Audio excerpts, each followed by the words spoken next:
Magandang araw, ako po si Bal ng Musika Ride sa Kwentong Musikero. At ngayong araw, meron akong i-share sa inyo na napakasimpleng upgrade lang para sa ating ADB 160. Baka isa ka sa gaya ko na board na dito sa ating susi or yung ating remote ng ating ADB 160. Bilang protection dun sa aking remote, nilagyan ko ng silicone na cover itong aking isang remote. Yan. Maganda naman siya. Tapos, syempre, para pag nabagsak yung, hindi natin sinasadya, nabagsak yung ating remote, hindi naman mababasag agad-agad. So, meron siyang protection. Ito namang isang susi ko, or yung aking isang remote, ay nasa bahay lang, nakatabi lang. Hanggang may nakita ako sa Shopee na ganito, na cover nung remote, nung ating ADB 160.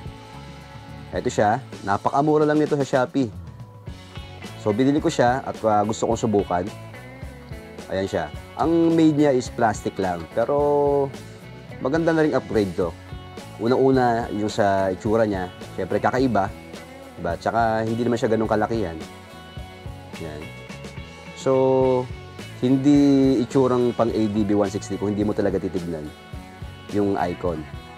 Napakadali pang gamitin ito at napakadali rin na ikabit dahil isang screw lang naman yung kailangan natin. Natanggalin at ikabit. So, para magamit natin to, kailangan lang naman natin ay ipasok itong ating remote ng ating ADB 160 sa loob nito. Yan yung aking remote. So, gagawin natin, tatanggalin lang natin yung isang screw na nandito sa likod. Gamit tayo ng maliit na screwdriver. So, Phillips screw yung gamit niya o yung star screw na tinatawag.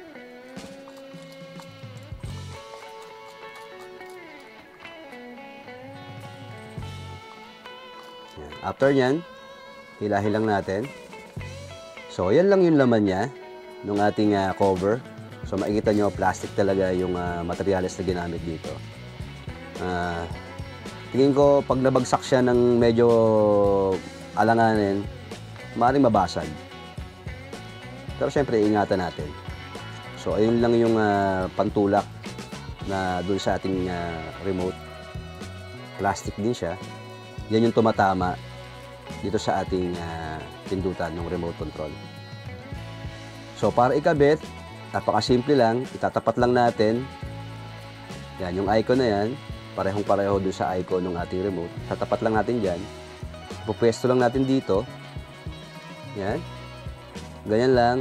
Then, ilalagay na natin yung cover niya. Unahin natin yung itaas.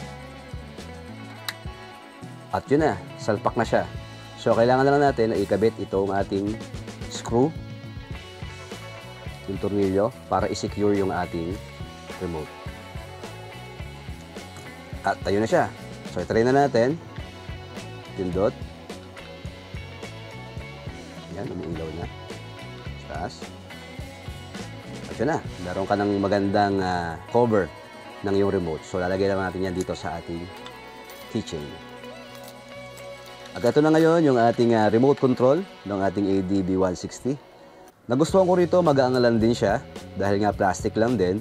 At yan, ang ganda ng forma niya, di ba? Kakaiba.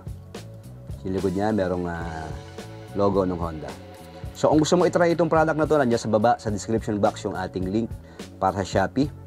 Sana nagustuhan mo yung ating video sa araw na to at huwag mo kalimutang i-like, mag-subscribe at syempre i-share natin sa iba. Ako po si Bal ng Musika Ride sa Kwentong Musikero. Salamat!